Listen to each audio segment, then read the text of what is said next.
Magandang araw po, Kuya Bari. Tawagin niyo na lang po ako sa pangalang Virgil. 66 na taong gulang sa kasalukuyan. Noong minsang makinig ako sa inyong channel, ay naalala ko ang aking kabataan, kaya naisipan ko ring ibahagi po ang aking kakaibang karanasan doon sa isang baryo. Hindi ko na lang po babanggitin pa ang eksaktong pangalan ng lugar upang mapangalagaan ang katahimikan ng mga taong nakatira doon. Kuya Bari, nangyari po ang aking kwento noong dekada 70. Sa panahong iyon, masyado pang liblib ang aming baryo. Yung tipong wala ka pang halos na makikitang mga sasakyan. Pero kahit ganoon ang sitwasyon namin noon, ay wala naman kaming arte sa buhay. Kung anong mayroon ay yun lang din ang aming pinagtatyagaan. Kaya lang kakaiba talaga ang aming lugar doon sa Capiz, Kuya Bari, dahil naglilipa na roon ang iba't ibang kwento tungkol sa iba't ibang uri ng mga aswang. Tulad na lang po ng kwento ng isang matandang aswang na naging usap-usapan sa aming lugar dahil sa kakaibang bagsik nito. Ito umano ang pinuno ng mga aswang na wakwak na namumugaran sa aming probinsya.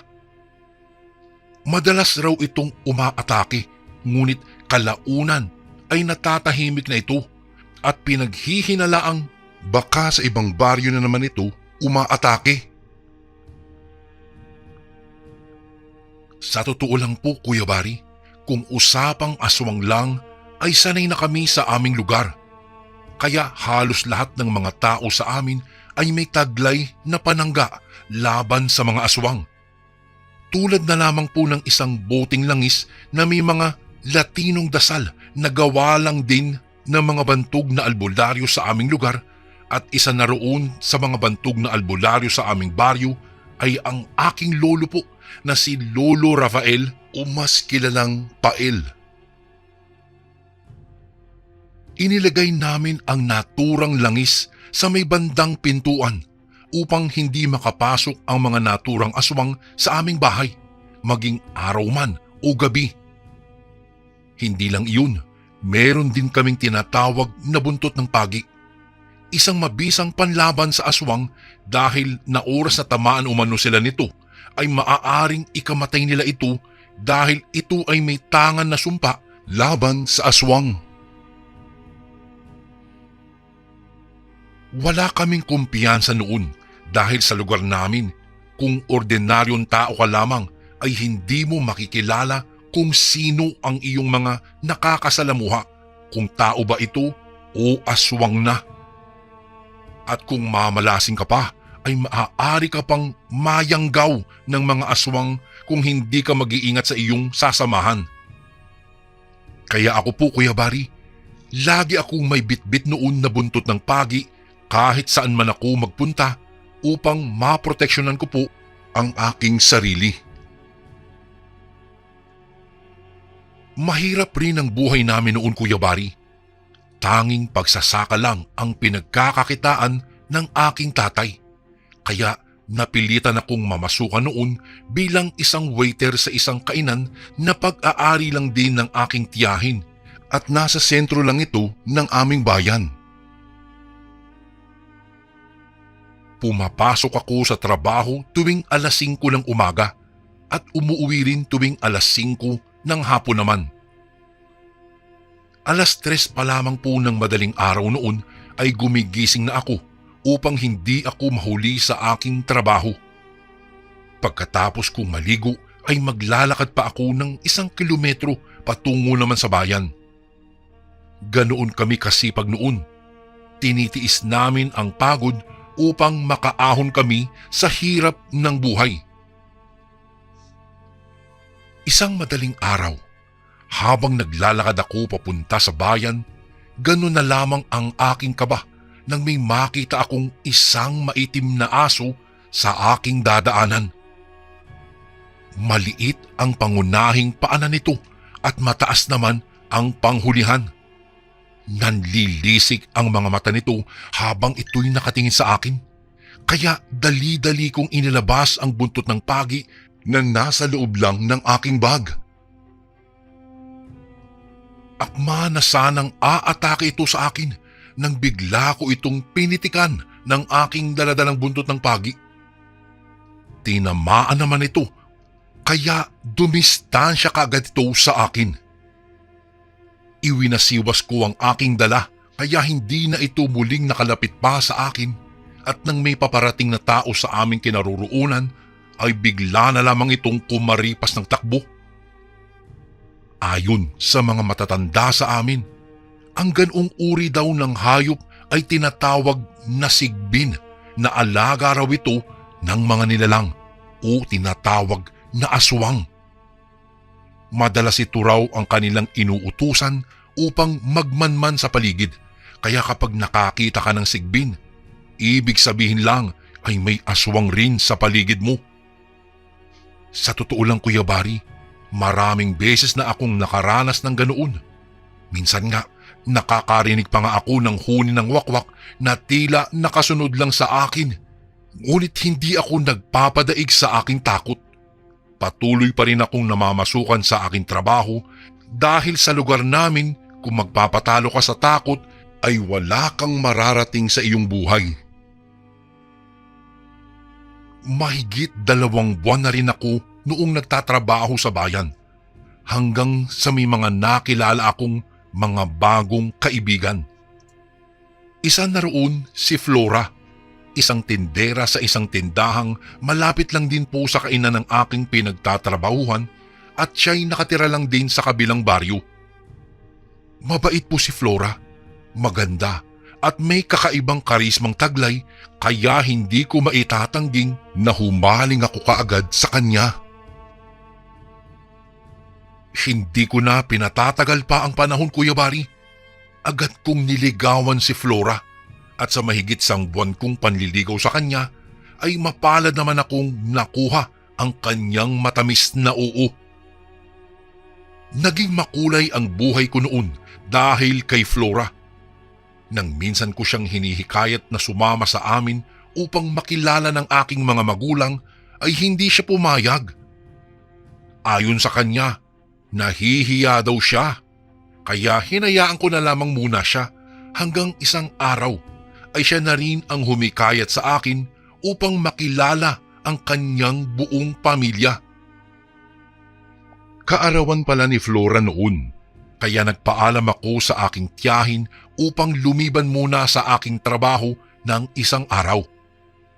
Pumayag naman po ang aking tiyahin, kaya sumama ako kay Flora sa kanilang baryo nang walang pag-aalinlangan. Habang naglalakad kami, napansin kong mas liblib pa pala ang kanilang baryo kaysa sa aming baryo. Dahil may malaking bahagi pa nga doon na kakahuyan na at sobrang masukal na ang aming dinadaanan. Hindi na lamang po ako nagreklamo noon dahil nakakahiya naman kay Flora na tila wala lang sa kanya ang aming dinadaanan. Sa isip-isip ko lang, siguro'y sanay na sanay siya roon. Pagkalagpas namin sa kakahuyan, tumambad sa akin sa di kalayuan ang mga kabahayan. Sa tansya ko po ay mga 1 oras din kaming naglalakad noon. Verhil, malapit na tayo. Naku, tiyak na matutuwa sila nanay at tatay kapag makilala ka nila. Wika ni Flora na nakangiti sa akin. Iyan ba ang bahay niyo, Flor? Masigasig kong tanong naman sa kanya. Oo, lahat ng nakatira dyan ay aking angkan. Tara, bilisan natin. Masayang wika nito habang hinihila ang aking kamay at sumunod naman ako sa kanya. Pagdating namin doon, nagtaka na lang ako dahil pinagtitinginan ako ng lahat ng mga tao doon. Lahat nakatitig sa akin na hindi ko mawari. Hindi rin sila ngumingiti. Sa halip ay parang lalamunin nila ako ng buhay. Hanggang sa nakarating kami sa bahay nila Flora. Nakita kong nakadungaw ang isang lalaki na sa tingin ko po ay nasa 50 anyos na. Lumabas naman ang isang babae at agad namang nagmano si Flora. Ay, Virgil, si Nanay Romina pala ang aking nanay. Nay, si Virgil po. Yun pong sinasabi ko sa inyong aking napupusuan. Wika ni Flora at nginitian naman ako ng kanyang ina. Nagmano naman ako bilang tanda ng pagrespeto at ilang sandali pa ay lumapit ang lalaki na noon ay nakadungaw sa bintana at nagpakilalang si Dominador, ang tatay ni Flora. Mainit naman ang naging pagtanggap nila sa akin kaya napanatag ako, Kuya Bari, sa araw na iyon dahil sa magandang ugali na ipinakita nila sa akin. 18 taong gulang na pala si Flora ng araw na iyon kaya espesyal sa kanya ang bawat sandali. Isang malaking handaan ang nagaganap noon. May mga masasarap na pagkain at kasama ring nakipagdiwang ang kanyang buong angkan na tila ba mahal na mahal siya ng lahat. Matapos naming kumain, may sinabi sa akin si Flora. Gusto raw akong makilala ng kanyang lolo na noon ay nasa kabilang bahay lamang. Pumayag naman ako kaya agad kaming pumunta roon. Pagpasok namin sa isang malaking bahay, tumambad sa akin ang isang lalaki na sobrang matanda na, ngunit mabilis pa rin ang kanyang pagkilos. Tinatawag ito ni Flora na Lolo Gregor. Tumitig ito sa akin ng nakakakilabot na tila ba hinuhubaran ako sa talim ng kanyang mga titig. Apo, siya ba ang iyong sinasabing espesyal mong bisita? Tanong niya kay Flora at tumango naman si Flora. Kahit nag-aalinlangan ay nagmano naman ako sa matanda bilang respeto. Ngunit nagulat na lamang ako dahil ang tagal niya bago niya binitiwan ang aking kamay. Matapos akong ipinakilala ni Flora sa kanyang lolo ay nagkwentuhan muna sila habang ako naman ay nagmamasid-masid sa loob ng kanilang bahay. Minsan may nalalanghap akong parang masangsang na amoy kapag ka umiihip ang hangin. Ngunit hindi ko ito matumbok kung saan ito nanggagaling. Muntik na akong masukan noon. Mabuti na lamang inalok ako ni Flora na bumalik na sa kanilang bahay. Ilang sandali lang mula sa aming pagdating ay may pumasok na isang may katandaang babae at tinawag ang tatay ni Flora dahil may pag-uusapan umano sila ng kanyang ama. Doon ko napag-alaman na ang matandang iyon ay ang ama ng tatay ni Flora na si Mang Dominador, ang panganay sa 4 na anak ng matanda at si Flora lang din ang nag-iisang anak ni Mang Dominador. Kaya pala napansin ko noon na napaka-espesyal ni Flora sa kanilang pamilya kumpara sa mga pinsan nito. Simula noon, Kuya Bari, tila hindi ako naiiba sa kanila dahil kung ano ang naging trato nila kay Flora ay halos ganoon na rin ang trato nila sa akin. Kaya naman sobrang napahanga ako sa kanilang ipinapakitang kabutihan. Ang ipinagtataka ko lamang noon ay kung bakit nang sumapit ang hapon ay minamadali akong pauwiin ni Flora. Parang natatakot siya na datnan ako ng gabi. Ayon sa kanya, iniingatan lamang niya ako kaya sinisigurado umano niya na magiging ligtas ako sa aking pag-uwi sa amin. Hindi naman ako kumukontra sa kanya. Ang sa akin lamang, gusto ko pa sanang lubusin ang araw ng aking pagpunta sa kanila pero dahil iyon ang kagustuhan niya ay sinunod ko na lamang siya. Pagka-uwi ko sa amin, Kuya Bari, nabanggit ko sa aking mga magulang ang tungkol kay Flora at sa lugar nila. At noong marinig ito ni Lolo Pael, ay dali-dali itong sumabat sa aming usapan. Virgil, tama ba ang narinig ko? Nagpunta ka sa lugar na iyon? Wika ni Lolo at tumango naman po ako. Nako, wag ka nang babalik doon, apo, dahil ang lugar na iyon ay pinamumugaran ng mga aswang. Wika ni Lolo na ikinagulat ko naman. Sa isip-isip ko noon, baka iyon ang dahilan kung bakit pinapauwi ako ni Flora ng maaga. Siguro natatakot siya na baka salakayin ako ng aswang sa daan. Naisip ko pa nga noon na napakaswerte ko kay Flora dahil sobrang maaalalahanin nito sa akin. Mas lalong tumindi ang damdamin ko kay Flora at mas lalo pa akong naging pursigidong mas makilala pa ang kanyang pamilya. Palagi ko nga siyang kinukulit kung kailan kami muling babalik sa kanila. Ngunit sinasabi naman niya na hindi pa raw iyon ang tamang panahon. Bakit, Flor? Kailan pa ba ulit ang tamang panahon? Patampo kong tanong sa kanya. Hindi naman sa ganun, Virgil. Ang ibig ko lang sabihin, saka na kapag nakapagpaalam na ako kina tatay at lolo. Pangangatwiran naman niya. Sa pagkakataong iyon, Kuya Bari, ay si Flora na naman ang nasusunod. Dahil gano'n naman talaga, ang babae ang palaging masusunod. Hinihintay ko na lamang kung kailan niya ulit ako iimbitahan na pumunta sa kanila.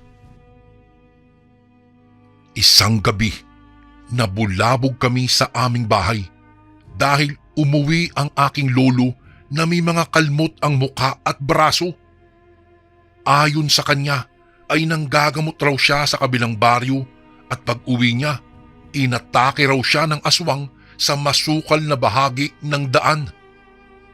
Dagdag pa niya ay nagpambuno raw sila ng aswang, ngunit dahil sa lakas ng kanyang mga panangga ay wala umano itong binatbat sa kanya.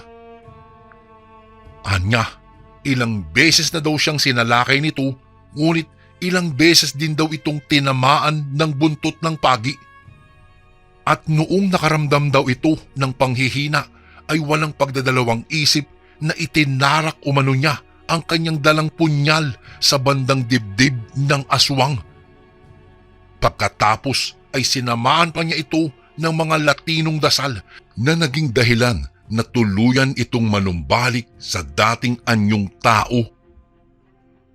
Doon nasilayan daw niya na isa itong lalaking matandang-matanda na at sigurado siya na ito ang bantog na matandang aswang sa probinsya ng Capiz. Matapos ang pangyayari, Kuya Bari, iniwanan na raw ni Lolo ang naturang aswang dahil sigurado umano siya na malabo na raw itong mabubuhay pa dahil ang punyal na kanyang ginamit noon ay nababalot rin ng mga Latinong dasal na maaaring ikamatay ng anumang uri ng aswang na tamaan nito.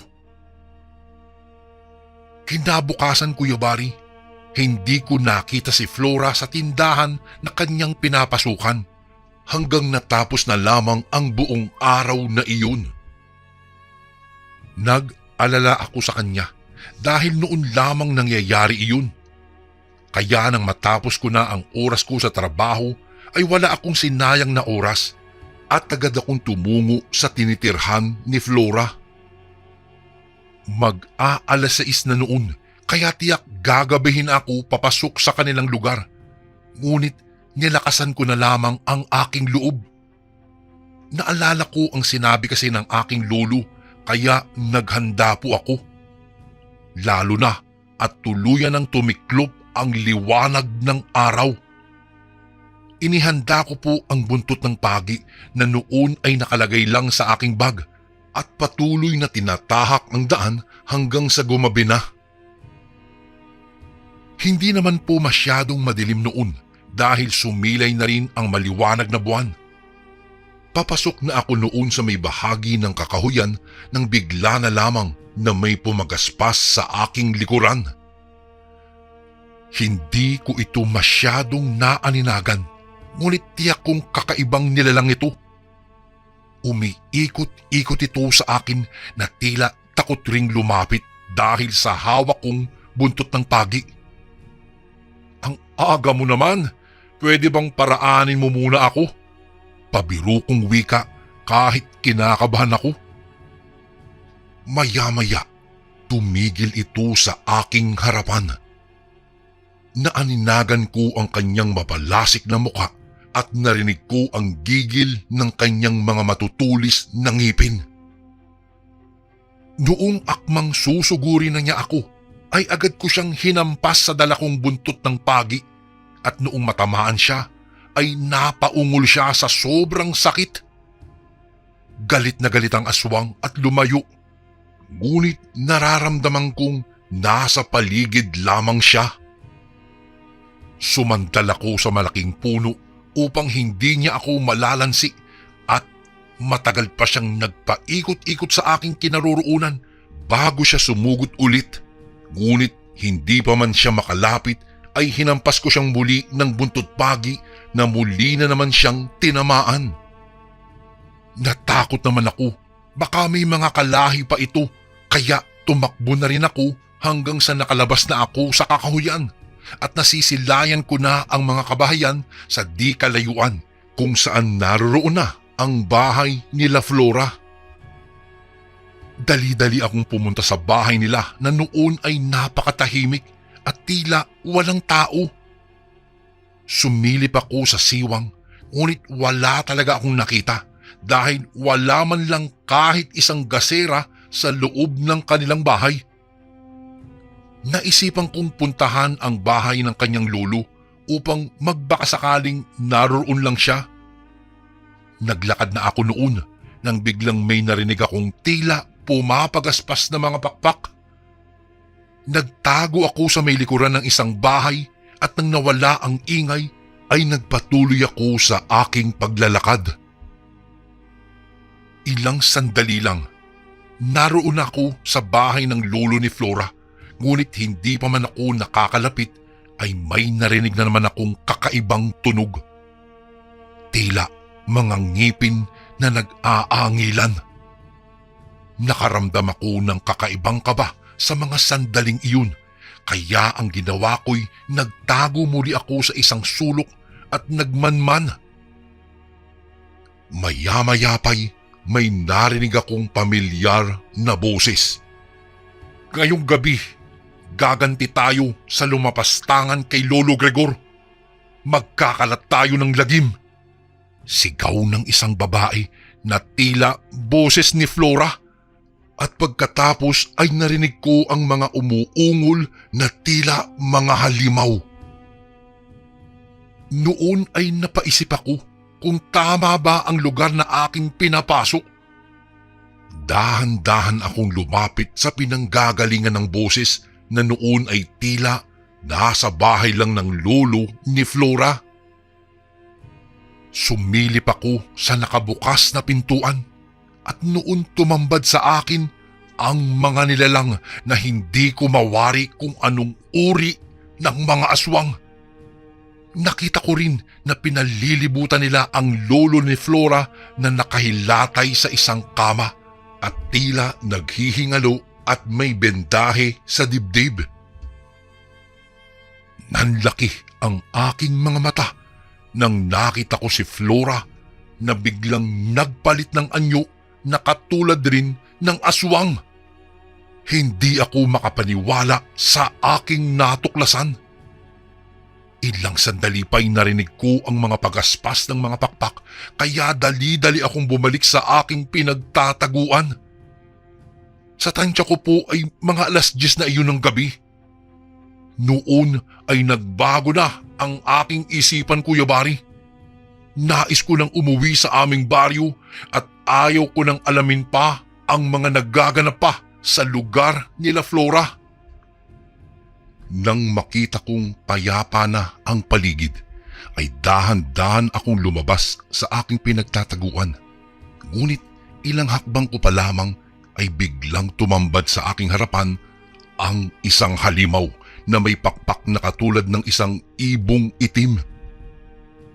Naalala ko ang sinabi sa akin ni Lolo Pael na ang baryo nila Flora ay pinamumugaran ng mga aswang na tinatawag nawakwak. Noon ko napagtanto na ang lolo ni Flora ay ang tinaguriang matandang aswang sa kapis at nakalaban ni Lolo Rafael, at tama rin ang sinabi ng aking lolo na malabo na itong mabuhay pa. Nagsisisi ako noon dahil hindi ako nakinig sa aking lolo. Huli na ang lahat dahil naroon na ako at kaharap ko na ang isang kakilakilabot na nilalang. At sa pagkakataong iyon, Kuya Bari, ay hindi ako nagpapatinag sa aswang, lalo't kailangan kong makauwing ligtas mula sa lugar na iyon. Hinawakan kong mabuti ang daladala kong buntot pagi at walang pagdadalawang isip na nakipagbuno ako sa naturang aswang. Bawat hampas ko ay isang napakalakas na ungol ang kanyang pinapakawalan. Dahil sa malakas na ungol na iyon ay narinig ito ng kanyang mga kasamahan, at ilang sandali pa'y napapalibutan na ako ng mga aswang. At noon ay wala nang nagawa ang aking panangga dahil nag-iisa lang ako kumpara sa kanila na humigit kumulang sa 10. Nabitiwan ko na ang aking tanging panlaban at napuno na rin ng kalmot ang aking buong katawan. Halos hindi na ako makatayo noon, kaya gumagapang na lang ako sa lupa. Wala rin akong mahihinga ng saklolo, at kahit gustuhin ko mang sumigaw ay wala pa ring papanig sa akin. Maya-maya'y isang aswang noon ang lumapit sa akin at pilit akong inihaharap sa kanya. Sa tingin ko'y nais niyang dukutin ang aking laman loob hanggang sa may narinig akong boses na tila isang babae. "Igilan niyo ang aking magiging asawa." Maladyos na utos nito. Nakita ko noon si Flora na papalapit sa akin, at lahat naman ng aswang ay nagsiatrasan habang umaangil ang mga ngipin sa sobrang galit nila. Ngunit nakikita kong wala silang nagawa at sumunod na lamang sa utos ni Flora. Maya-maya pa'y inalalayan ako ni Flora papasok sa loob, at doon ko nakita ang matanda na naghahabol sa kanyang hininga, at posibleng ilang oras na lang ay babawian na ito ng buhay. Ginamot ni Flora ang aking mga sugat sa pamamagitan lang ng langis. Matapos noon ay hindi ko na alam ang mga sumunod na nangyari, at kinaumagahan nagising na lamang ako sa may tabi ng daan. Dali-dali akong tumayo noon kahit medyo masakit pa ang aking pangangatawan. Nang masilayan ko ang lugar ay nalaman kong nasa labas na pala ako ng baryo nila Flora. Dali-dali akong umuwi sa aming bahay, at pagkadating ko doon, ikinuwento ko lahat sa aking mga magulang at kay lolo ang mga nangyari, at simula noon ay hindi na ako nakipagkita pa kay Flora. Hindi na rin ako bumalik pa sa aking trabaho noon, Kuya Bari. Sa halip ay tumulong na lamang ako sa aking tatay sa sakahan. Nabalitaan ko rin na hindi na bumalik si Flora sa kanyang pinagtatrabahuhan. Ang buong akala ko noon ay ligtas na ako laban sa mga aswang, ngunit dumaan ang ilang araw ay tila nakaramdam ako ng pagbabago sa aking katawan. Nakaramdam ako ng panghihina at sobrang bigat ng aking katawan. Halos hindi rin ako makakain dahil ramdam kong may bumabara sa aking lalamunan. Nang napansin naman ito ng aking lolo, ay agad niya akong pinulsuhan, at noon ay natigilan siya. "Apo, naku po, may naisali na punla sa loob ng iyong katawan," wika ni lolo. Hindi ko naman naiintindihan ang kanyang ibig sabihin noon, ngunit hinayaan ko na lamang siya sa kanyang mga ginagawa. Kinuha niya ang kanyang isang boteng langis na may kalakip na mga papel na may Latinong dasal at pinainom niya ako ng 3 kutsara. Simula noon, Kuya Bari, palaging sumasakit na ang aking tiyan. Hindi na ako makapagtrabaho dahil sa sobrang sama ng aking pakiramdam. Kinabukasan ay ganoon pa rin ang ginawa ni Lolo Pael sa akin hanggang sa dumating ang 3 araw ng kanyang panggagamot sa akin. Pinainom niya muli ako ng 3 kutsara at umusal pa siya noon ng dasal na hindi ko maunawaan.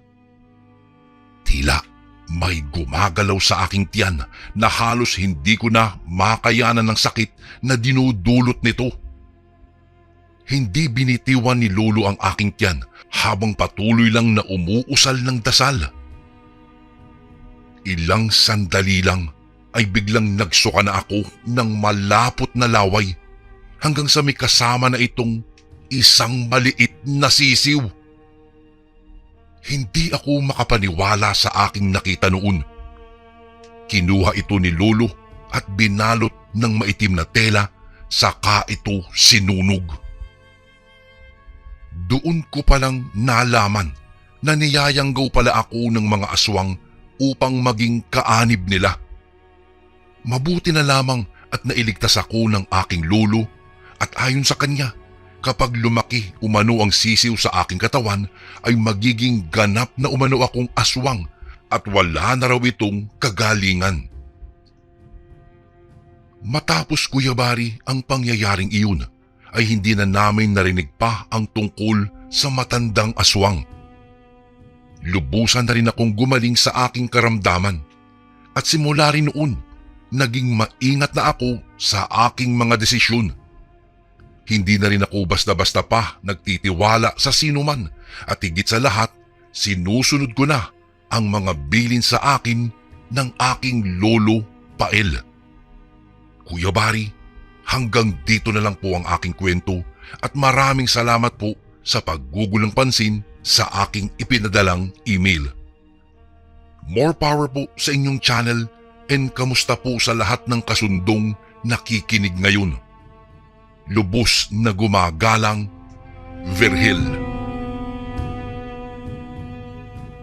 Magandang araw, Kuya Bari. Ganoon din sa mga kasundo na walang sawang nakikinig sa inyo. Itago na lamang po ninyo ako sa pangalang Rebecca. Nais ko lamang ibahagi itong kwento tungkol sa karanasan ng aking kuya.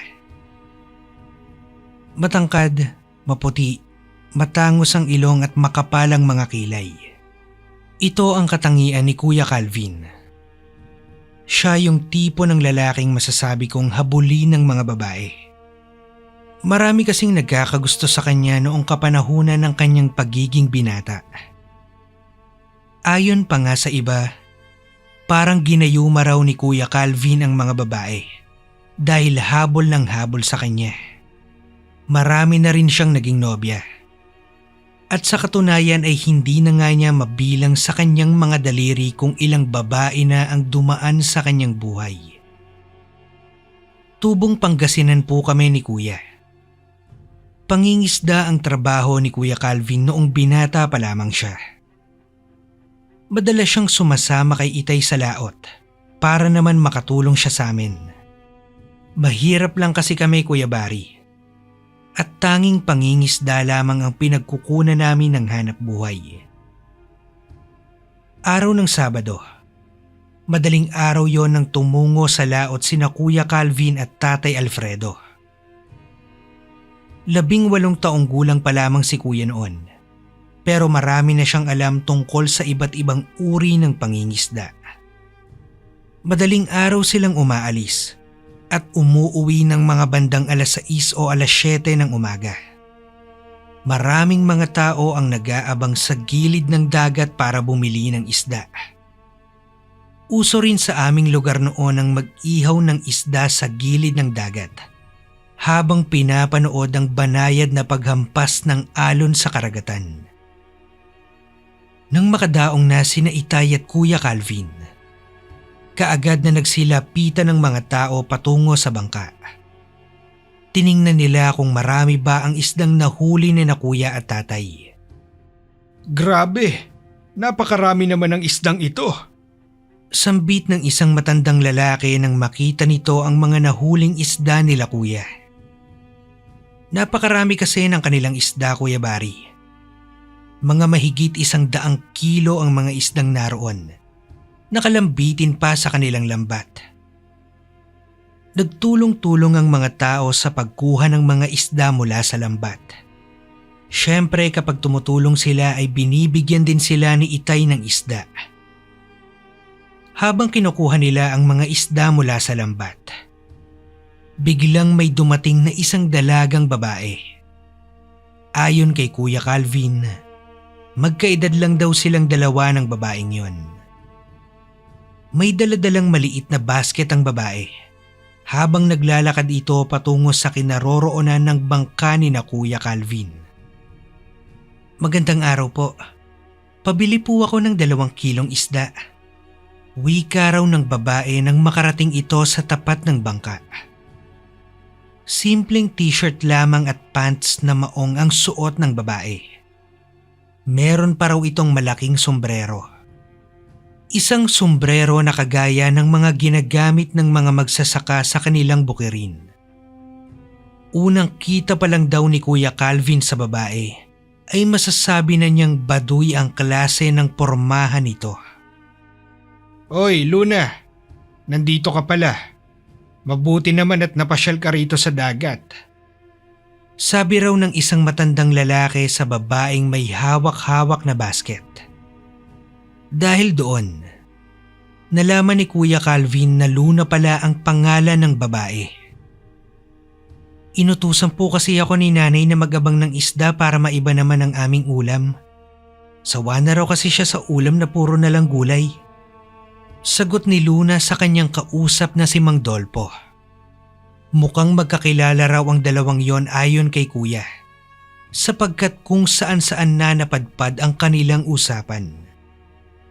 Nakikinig lamang daw si Kuya Calvin habang patuloy siyang nangunguha ng isda sa lambat. Oo nga pala, Luna. Di ba wala ka pang nobyo? Tamang-tama. Single din itong si Calvin. Bagay na bagay talaga kayo sa isa't isa. Pareho kayong mga masisipag. Sabi pa raw ni Mang Dolpo kay Luna.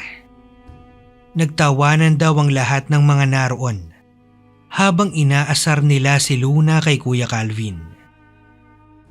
Pangisi-ngisi lang daw si Luna. Samantalang si Kuya Calvin naman ay halos hindi na maiguhit ang mukha. Naiinip daw kasi siya kapag inaasar siya sa mga babaeng hindi naman niya tipo. May pagkasuplado rin kasi si Kuya Calvin. Nako, minsan nga daig pa niya ang babaeng may regla kapag tinutopak siya. Mula nang ipakilala ni Mang Dolpo si Luna kay Kuya Calvin, napansin daw ni Kuya na palaging nakatingin sa kanya si Luna. Habang abala raw si Kuya sa pangunguha ng mga isda sa lambat, nahuhuli niya si Luna na pasulyap-sulyap sa kanya. Oy, pabilhin na ninyo si Luna ng isda. Para naman makauwi na siya sa kanilang bukid habang sariwa pa yung mga isda. Wika ni Mang Dolpo. O sige, Calvin. Kunin mo muna yung timbangan at pabilin mo itong si Luna ng 2 kilong isda. Utos ni Tatay kay Kuya Calvin. Muli na namang nagtawanan ang mga taong naroon. Panay asar daw sila kina Kuya at Luna. Humirit din si Aling Konsing na baka ma-inlove daw sila sa isa't isa. Saka humalakhak ito ng napakalakas. Pinilit daw ni Kuya na ngumiti sa harap ng mga ito. Kahit inip na siya sa pang-aasar ng mga ito. Pati si Tatay ay nakikitawa rin daw. Luna, kapag naging asawa mo tong anak ko, tsak na hindi ka talaga magugutom. Napakasipag nitong si Calvin. Sabi pa raw ni Tatay kay Luna. Isang araw, Habang naliligo si kuya sa dagat ay biglang dumating si Luna. Naka-boxer shorts lamang si Kuya Calvin noong mga sandaling yon at bakat na bakat ang kanyang pagkalalaki. Wala siyang suot na damit kaya naman kitang-kita ang magandang hubog ng kanyang katawan, ng kanyang abs at pati na rin ang kanyang matipunong dibdib. Panay tingin daw si Luna kay Kuya. Ngunit hinayaan lang yon ni Kuya. "Calvin," tawag ni Luna sa kanya. Dahan-dahang lumingon si Kuya at natanaw niyang nakangiti sa kanya ang dalaga. May daladala pa raw itong basket. Mula sa tubig ay umahon si Kuya at humakbang palapit sa kinatatayuan ni Luna. Silang dalawa lamang ang tao sa lugar na yon noong mga oras na yon. "Anong ginagawa mo rito?" tanong sa kanya ni Kuya. Nakita niya pa raw na napalunok laway ang dalaga nang tumambad sa mga mata nito ang bakat na bakat sa suot na boxer ni Kuya. Nandito pala ako para ibigay itong mga gulay," sagot ni Luna habang nakapinta sa labi nito ang malapad na ngiti. Napakunot ang noo ni Kuya. "Para kanino tong mga gulay na to? Bumili ba si tatay sa inyo?" tanong ni Kuya kay Luna. Kaagad namang umiling ang dalaga. Hindi nagpabili yung itay mo. Gusto ko lang talaga tong ibigay sa inyo. Huwag ka mag-alala, wala itong bayad," sagot ni Luna. Tila ba naging blanko raw ang isip ni Kuya noong mga sandaling yon. Hindi niya alam kung anong isasagot niya. Hindi niya rin alam kung dapat ba niyang tanggihan si Luna o tanggapin na lamang ang ibinibigay nitong gulay. Namilit pa raw ang babae. Humugot muna si Kuya ng malalim na hininga bago sumagot. "Nako, nakakahiya naman sa'yo, Luna." "Huwag ka nang mahiya, Calvin. Minsan lang naman ako nagbibigay at isa pa, suki naman niyo ako ng mga isda niyo. Kaya tanggapin mo na tong gulay ko," wika ng dalaga. Dumako naman ang tingin ni Kuya Calvin sa laman ng basket. Maraming gulay ang kanyang nakita. Kagaya na lamang ng ampalaya, talong, sitaw, kalabasa at marami pang iba. Sariwang-sariwa pa raw ang mga gulay na yon, sabi ni Kuya. "Nako, napakarami namang gulay ang dala mo. Ibenta mo na lang yan kay tatay para naman mapagkakitaan mo," sabi ni Kuya kay Luna. "Wag na, Calvin. Tanggapin mo na lang to. Marami pa namang mga gulay dun sa bukid namin," sagot naman ni Luna. Ilang beses na tumanggi si Kuya. Ngunit ilang beses din siyang pinilit ni Luna. Dahil doon, wala nang nagawa pa si Kuya Calvin kung di ay ang tanggapin na lamang ang alok ni Luna. Tuwang-tuwa raw ang dalaga sapagkat tinanggap ni Kuya ang bigay nitong gulay. Nagpasalamat naman si Kuya sa dalaga. Pagkatapos nun ay nagpaalam na si Luna na uuwi na ito sa kanilang bukid. Hindi pa naman kasi sila masyadong close ni Kuya. Kaya parang naiilang daw si Kuya na kausapin si Luna ng pangmatagalan. Lalo na't silang dalawa lamang ang naroon sa tabing dagat noong mga sandaling yon. Nang makaalis na si Luna, umuwi na rin si Kuya. Dala-dala niya ang basket na may lamang mga gulay. Malapit lang naman ang aming bahay sa tabing dagat. Kaya naman ay mabilis na nakauwi si Kuya. "Calvin, ano yung dala-dala mo?" tanong ni Nanay nang mapansin nito ang pagdating ni Kuya. Nagwawali sa bakuran si Nanay noong mga oras na yon at nabaling ang atensyon nito sa daladalang basket ni Kuya. "Mga gulay po ito, Nay," sagot ni Kuya Calvin at saka huminto sa tapat ni Nanay. Nilagay niya yung basket sa harap ni Nanay. Kuminang ang mga mata ni Nanay nang matanaw niya ang mga sari-saring gulay. "Aba, Napakarami naman itong gulay mo. Saan ba ito nanggaling, Calvin? Tanong ni nanay sa kanya. Kay Luna po yan ang galing, Nay. Sagot ni kuya. Kitang-kita raw ni kuya ang pagkunot ng noo ni nanay nang marinig nito ang pangalang Luna. Kay Luna nang galing yung mga gulay na to? Aba, bakit niya naman tayo bibigyan ng ganito karaming gulay? Tanong ni nanay habang binabalot ng pagtataka ang mukha nito. Hindi ko nga rin alam, Nay, pero sabi niya sa akin, binigay niya raw to dahil suki siya ni tatay sa mga isda. Wala naman sana akong balak na tanggapin ito. Pero pinilit niya ako kaya tinanggap ko na lang. Aba, mabuti naman. Malaking tulong na din tong mga gulay niya para naman makapagtipid tayo sa ulam. Puro na lang kasi isda ang inuulam natin, nakakasawa din naman. Sambit ni nanay at saka kinuha ang basket. Nilagay niya yon sa loob ng aming kusina. Natatawa na lang daw si Kuya Calvin dahil tuwang-tuwa raw si nanay sa gulay na bigay ni Luna. Mas gusto kasi ni nanay ang mag-ulam ng gulay kesa naman sa mag-ulam ng isda. Nang sumunod na mga araw, nagulat si Kuya Calvin dahil araw-araw nang pumupunta si Luna sa aming bahay para magbigay ng mga gulay. Hindi naman kami nanghihingi, pero ewan kung bakit bigay ng bigay pa rin si Luna. Kapag babayaran ni nanay ay hindi naman ito tinatanggap. Umabot na rin sa aming mga kapitbahay ang araw-araw na pagpunta ni Luna sa bahay para lamang ihatid ang dala nitong mga gulay. Oy Calvin, nobya mo na ba si Luna? Tanong ng aming kapitbahay na si Aling Pasing. Nagulat si Kuya Calvin dahil sa tanong na yon. Anong nobya? Ni hindi ko pa nga nililigawan ng babaeng yun. Sagot ni Kuya Calvin. Wala sa oras na napakunot noo si Aling Pasing. Sus, parang nobya mo naman yun ah. Palagi nga siyang pumupunta sa inyo at binibigyan ka ng gulay. Wika pa ni Aling Pasing. Hindi na lamang pinansin ni Kuya ang mga pinagsasabi nito.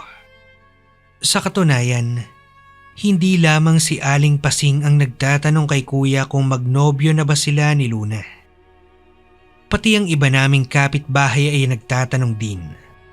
Ang buong akala nila ay magnobya na sina Kuya at Luna. Isang araw, nabalitaan na lang namin na may nobya na si Kuya.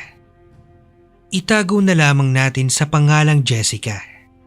Si Jessica ay isang magandang babae.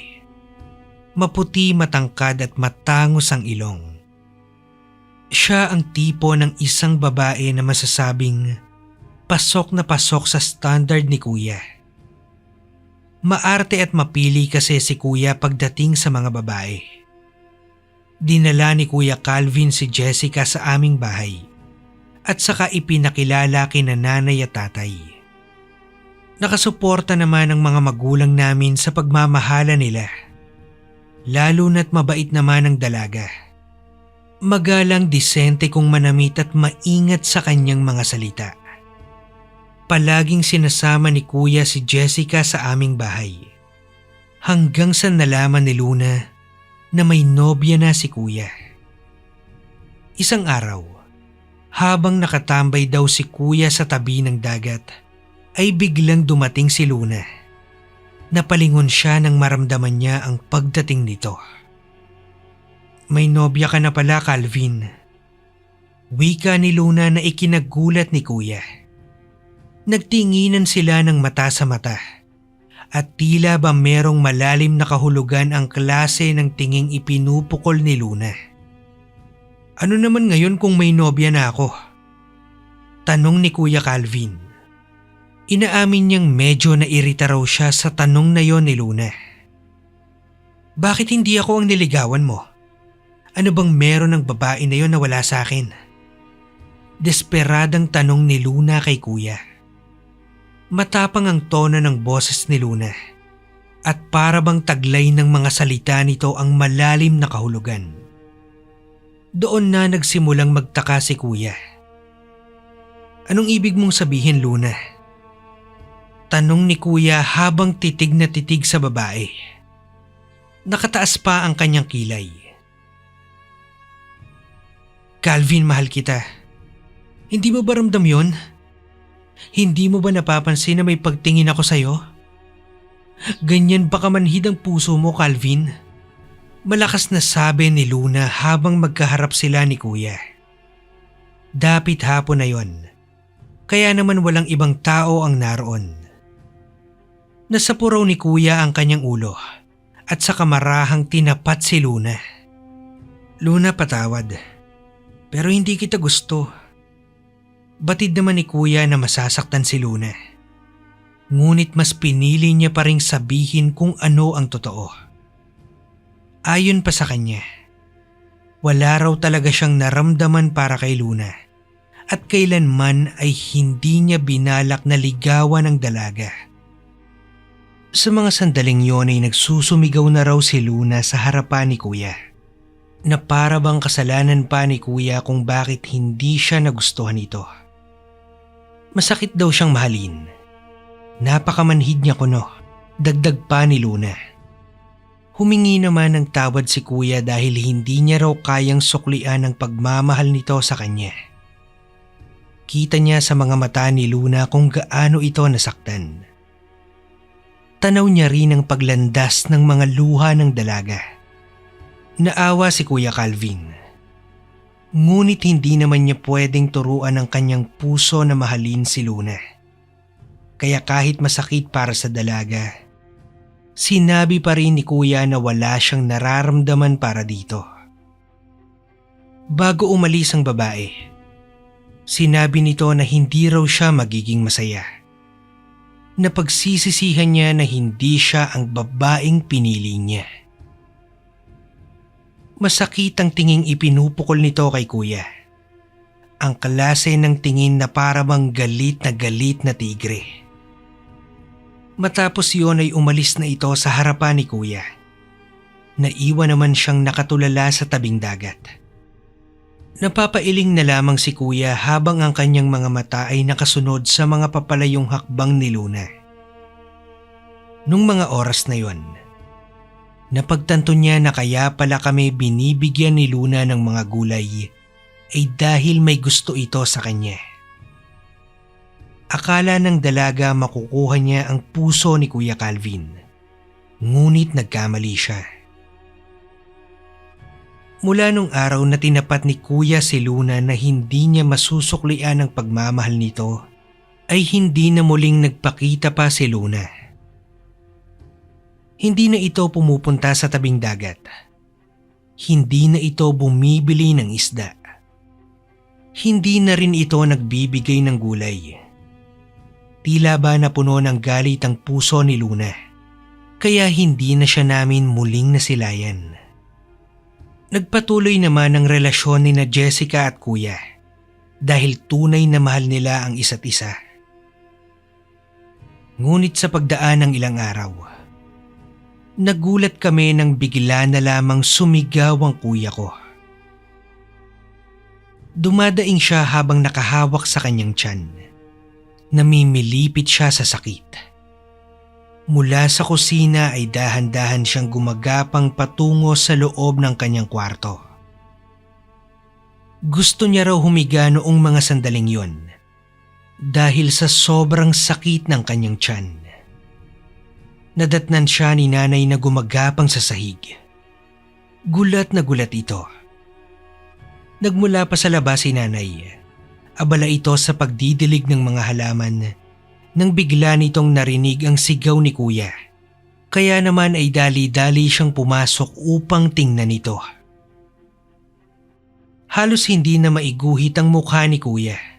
Dala ng labis na sakit na nararamdaman niya. Parang may kung anong hayop daw ang nasa loob ng kanyang tiyan. Sa sobrang sakit ay hindi niya na maipaliwanag ang kanyang nararamdaman. Tinawag ni nanay si tatay. Nasa labas naman noon si tatay at abala sa pag-aayos ng kanyang lambat. Nagtataka naman ito nang makapasok sa loob. Tinatanong kung anong nangyari kay kuya. Agad na inutusan ito ni nanay na buhatin si kuya patungo sa loob ng kanyang kwarto. At habang karga-karga ito ni tatay, ay hindi ito maganda tuto sa kakasigaw. Pabiling-biling din ito sa kama ng mailapag ni tatay. Tila ba naghahanap ito ng komportableng posisyon para mabawasan yung pananakit ng kanyang tiyan. Pero parang wala namang epekto yon. Kinakabahan na noon ang mga magulang namin. Awang-awa sila sa kuya ko at hindi na nila alam ang gagawin. Ang alam ko, sinubukan na nilang painumin si kuya ng kung ano-anong gamot. Kaso hindi pa rin nawawala ang sakit ng tiyan nito. Nang tanungin ni nanay kung anong kinain ni kuya, si tatay ang sumagot. Kung anong kinain namin, ganoon din daw ang kinain nito. Kanin lamang sa kaisda. Kaya nga hindi nila matukoy ang dahilan ng nararamdaman ni kuya. Baka raw nahampas lang siya ng masamang hangin. O kaya naman ay hindi natunawan. Makalipas ang ilang minuto, may mga nakiusyoso ng mga kapitbahay sa nangyayari kay kuya. Hirit ni Aling Pasing, dalhin na raw sa ospital si kuya.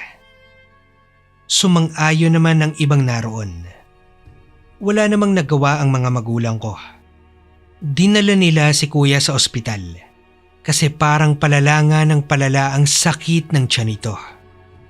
Halos kalahating oras naman kaming bumiyahe sakay ng tricycle. At sa loob ng kalahating oras na yon, puro sigaw lamang ng pagdaing ni kuya ang maririnig. Isang araw ang tinagal namin sa ospital. Wala rin namang nagawa ang mga tumingin kay kuya. Hindi pa rin kasi mawala-wala yung sakit ng kanyang tiyan. Nabubulabog na nga yung ibang mga pasyenteng naroon dahil sa malakas na pagsigaw ni kuya. Ayon pa sa doktor, wala naman silang nakitang kung ano at negatibo ang resulta ng mga test. Dahil doon nagdesisyon na lang sila nanay na iuwi na lang sa bahay si kuya. Ilang oras pagka-uwi namin, biglang nagsuka si kuya. Sa maniwala kayo o hindi, Kuya Barry, maliit na palaka ang isinuka ni kuya.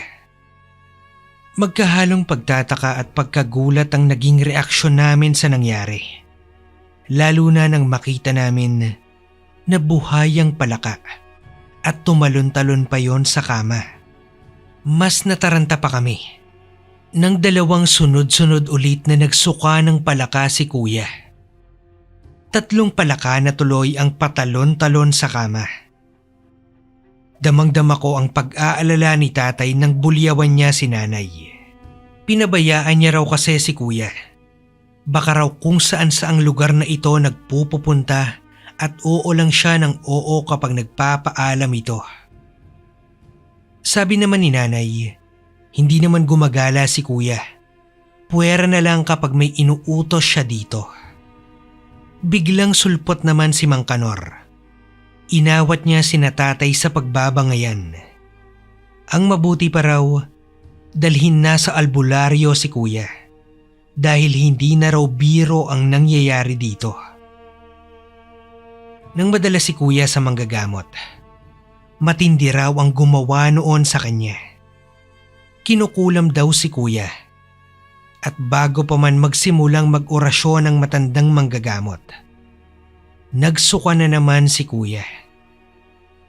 Pero nung mga oras na yon ay hindi na palaka ang isinuka nito, kundi mga ipis.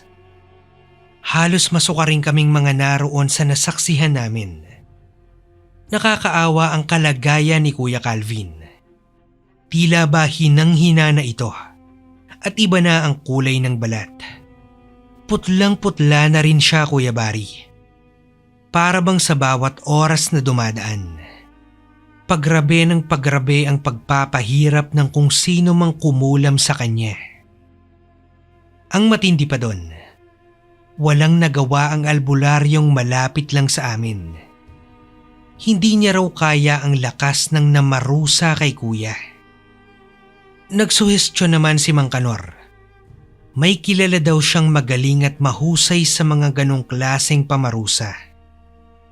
Kaso 2 oras daw ang biyahe papunta roon. Umuon na lang ang mga magulang ko at ibinigay na ng matanda ang address ng magaling na albularyo. Isinama naman nila ako dahil wala akong kasama sa bahay kapag nagkataon. Isa pa, ayokong magpaiwan dahil natatakot ako. At yun nga, Kuya Barry, bumiyahe kami ng 2 oras. Padilim na rin nang makarating kami doon. Pagkarating doon, tila ba nakaabang sa amin ng matanda na nagpakilalang si Tatay Umar. Siya raw ang manggagamot. Para bang alam na alam nito at inaasahang darating kami. Hindi na nagtanong pa ang matanda. Alam na kaagad nitong nakulam si kuya at malakas daw ang gumawa noon sa kanya. Wala na itong tinanong at hindi na rin nanghingi ng kung ano-anong detalye dahil alam na nito kung ano ang gagawin. Nakahanda na rin ang mga gamit nito sa panggagamot. Ang kailangan lang daw niya ay makapasok kay kuya. Nang sa gayon ay makausap niya ang namarusa. May mga inusal itong dasal. Hanggang sa lumipas ang ilang minutong nakapikit si Tatay Umar. Nang dumilat ito ay may mga ginawa pa ito at inusal na mga orasyon kay kuya. Habang lumilipas ang oras at tumatagal ang gamutan, kapansin-pansin naman ang pagbabago ng balat ng kapatid ko. Nawala na rin ang pamumutla ng kanyang mga labi at bumalik na ito sa dati. Wika ni Tatay Umar. May nagkagusto raw kay kuya. Ngunit hindi naman maibalik ni kuya ang pagmamahal sa babae. Kaya galit na galit ito at ipinakulam sa mismong ina nito si kuya. Hindi na siya nagbanggit ng pangalan, pero alam namin kung sino ang may gawa nun. Walang iba kundi si Luna. Malakas daw ang pamarusang ibinigay kay kuya. Pero nakontra naman daw niya ito. At tinakot pa ang kumulam kay kuya na kukunin ng buhay ng mga mahal nito kung hindi babawiin ng pamarusa. Nagkasundo umano sila ng ina ng babae. Kaya agad ding nakabawi ng lakas at bumalik sa dati si kuya. Napawi na rin ang pananakit ng kanyang tiyan. Agad nga itong tumayo pagkatapos at nakailang baso ng tubig. Dahil labis-labis ang kanyang pagkauhaw. Lubos din ang aming pasasalamat kay Tatay Umar dahil nailigtas niya ang buhay ni kuya. Nang makauwi kami sa bahay, okay na ang pakiramdam ni Kuya Calvin. Natuwa kami dahil hindi na siya nahihirapan. Pagkaraan ng ilang araw, kusang pumunta sa aming bahay si Luna at humingi ng tawad. Nangako ito na hindi na raw uulitin ang ginawa niya kay kuya. Kahit grabe ang ginawa ni Luna, ay pinatawad pa rin siya ng pamilya ko. At mula noon ay hindi na nangingialam si Luna sa buhay ni kuya. At nabalitaan na lang namin na lumipat na sila sa ibang lugar. Ikinasal naman si Kuya Calvin at Jessica pagkalipas ng ilang taon. Hanggang dito na lamang ang aking kwento, Kuya Barry. Maraming salamat sa mga sumusubaybay. Muli, ako si Rebecca. Ang masasabi ko lang sa lahat ng nakikinig ay huwag tayong magtanim ng galit sa ating kapwa. Kapag hindi tayo gusto ng taong gusto natin, matuto tayong tanggapin na lamang ang katotohanan. Nang sa ganon ay mamuhay tayo ng tahimik at payapa. And again, maraming salamat po mga kasundo. Don't forget to subscribe and i-click nyo lang po yung bell na button para updated po kayo sa mga upcoming videos namin na paparating. Maraming salamat po ulit. God bless and ingat po lagi dyan. Ito po si Kuya Bari at ako ang Sundo.